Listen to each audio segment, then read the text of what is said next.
যাই রে এক মাস ধরে ওর সঙ্গে গলা পড়ে রইছি একটা টের চিকিৎসা কর না ওই যে আমার ভাই আইতাছে কেরে রাশি দে তোর অসুখ কখন তো ভালো হয় নাই ভালো আমি অমু কেমনে আমার একটা চিকিৎসা করে নাই এবারে থাকলে আমি মরে যামগা ভাই আমার তাড়াতাড়ি বাড়তে নিয়ে নো আমরা থাকতে তুমি কোনো চিন্তা করো না আমরা এক ব্যবস্থা না এক ব্যবস্থা করবো হ্যাঁ তোর কোনো চিন্তা করো না তোর তো বাচ্চা নিমুই কিন্তু অত সহজে নিমু না তোর জামাই দেইকে দিমু তারপরে নিমু আমার বোনের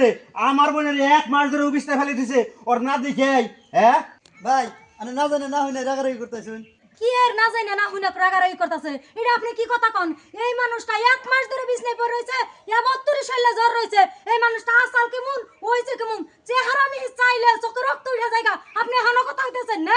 আমার কিন্তু সহ্য হতেছে না ওর কথা হয় না কিন্তু আমার শরীর কইছে উঠতেছে আমি কিছু জানবো কি না ছোট ভাইনের জামাই কিছু দেন যাব না বুঝিয়া খান না ভাবি ইগিনে গো বুঝিয়াও খান নাই দিবারতেছি দেখ কোডা এই যে দেখেন এই অসুখের আগের বার যে অসুখ আছে সেই অসুখে এই ওষুধ এনে দিছি একটা ওষুধ খানাই সেই জন্য ভাবছি এবার যত অসুখ হই আমি আর ওষুধ এনে পয়সা নষ্ট করার না হুন সত্যি কথা ওষুধ খানা থেকে ওষুধ এনে দে না ঠিকই তো আছে ওষুধ না খাইলে ওষুধ এনে দিব কে আর আই বুঝি ওষুধ খান না কে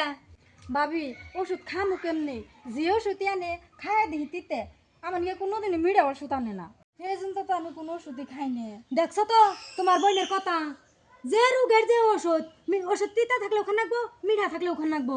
আর সব ওষুধ কি মিঠা থাকে সব ওষুধ কি তিতা থাকে হ্যাঁ এনে কথা কস কষে আর মধ্যে করে স্যারাটার বইকে বিনাশ করে দিলাম হ্যাঁ